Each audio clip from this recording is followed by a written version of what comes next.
The interview is drawing to an end. We've been talking for over an hour. I look up from my notes at the young man across from me.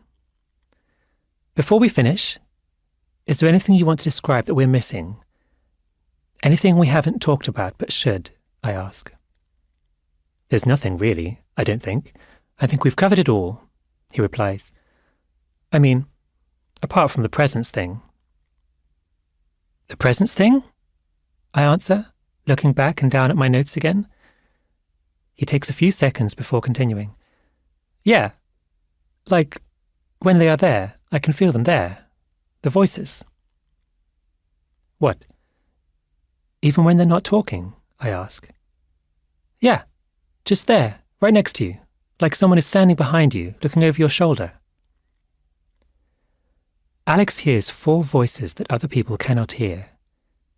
He has heard voices for as long as he can remember. They talk to him every day. That's what our interview is about. How often he hears voices, what they sound like, and how they make him feel.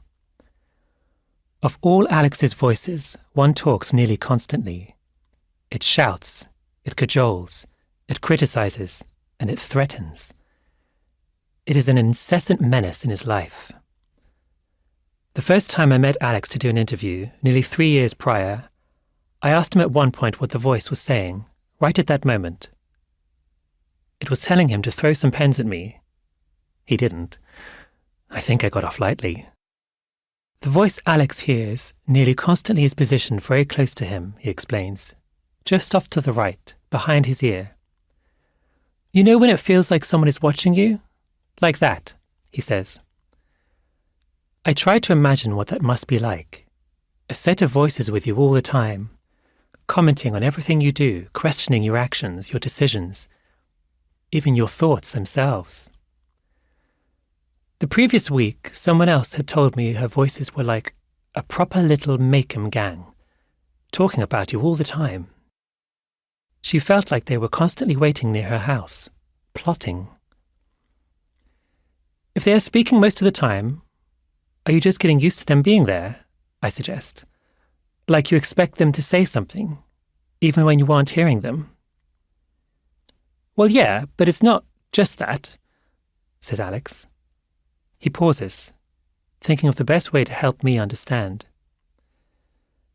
In the morning when I wake up, it's like I have a brief moment of peace, and then they make me jump, and I remember they are there, he says. And how does that make you feel? It's horrible, really, he shudders.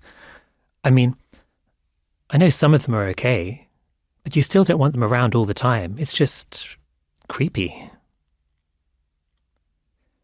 This is the 3rd time I've interviewed Alex. He's taking part in a research study that we are running with the National Health Service, NHS, trying to understand more about voices and how they might change over time for the people who hear them. By voices, I mean auditory verbal hallucinations, hearing things that no one else can hear, an experience that most people would usually associate with schizophrenia. Roughly 75% of people with a diagnosis of schizophrenia report auditory hallucinations, and between 5 and 15% of adults will also hear voices at some point in their lives. The latter statistic can be a surprise, but once you start asking people about unusual experiences they might have, a shout of their name, a vision in the night, a weird premonition-like dream, many of them can describe at least something like that, and some have encountered these experiences more than once. When people tell you about them, they often do so quietly and cautiously. Some are just pleased to know they aren't the only one.